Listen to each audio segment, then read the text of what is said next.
Hi Smita, ಹೇಗಿದ್ದೀರಾ uncle aunty? ನಾವು ಚೆನ್ನಾಗಿದ್ದೀವಮ್ಮ, ನೀನು? ನಾ ಚೆನ್ನಾಗಿದ್ದೀವಮ್ಮ, ನೀನು? ನಂಗೆ ಸ್ವಲ್ಪ ನೋಟ್ಸ್ ಬೇಕಿತ್ತು ಕಣೆ ಇವತ್ತಿಂದು. ಸರಿ ಕಣೆ, ಮನೆಯಲ್ಲಿ ತುಂಬ ಕೆಲಸ ಇದೆ, ನಾನು ಹೋಗ್ತೀನಿ. ನಾನು ಬರ್ತೀನಿ ಬಾ. ಎಲ್ಲ ಕಡೆ ಲೇಟ್ ಆಗುತ್ತೆ, ನಾನು ಮತ್ತೆ ಮನೆಯಲ್ಲಿ ಕೆಲಸ ಇದೆ, ಹೋಗ್ತೀನಿ. ಸರಿ ಕಣೆ, ಬಾಯ್. ಬಾಯ್. ಅಮ್ಮ ಹೇಳಿದೆಯಮ್ಮ, ನಮ್ಮಲ್ಲಿ ಲೋಟ ಚಹಾ ಮಾಡಿಕೊಡು. ನಾವು ಒಳಗಡೆ ಕೆಲಸ ಮಾಡ್ತಿದ್ದೀನಿ ಕಡೆ, ನೀನೇ ಮಾಡ್ಕೊಂಡು ಕುಡಿ. ಈ ಅಮ್ಮ ಒಂದೊಂದು ಟೀ ಮಾಡಿನೂ ಕೊಡಲ್ಲ ಅಂತಾಳೆ. ಹಿಂಗೆ ಕಡೆ ನಿಂದು ನನ್ನ ಒಳಗಡೆ ಕೆಲಸ ಆಯಿತು, ಅದಕ್ಕೆ ನೀ ಮಾಡ್ಕೊಂಡು ಕುಡಿ ಅಂತ. ಅದು ಆಗಲ್ವಾ ನಿನಗೆ?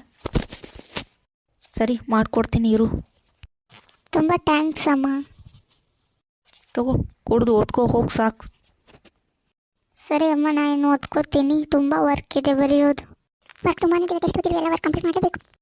ಸ್ವಲ್ಪ ಸಾಕಾಯ್ತು, ಇನ್ನೂ ಉಳಿದಿದ್ದೆಲ್ಲ ಬುಕ್ಸ್ ಎಲ್ಲ ಬ್ಯಾಗ್ ಪ್ಯಾಕ್ ನಾಳೆ ಮಾಡಿದ್ರೆ ಆಯ್ತು. ಈಗ ಮಲ್ಕೋತೀನಿ ಹೋಗಿ.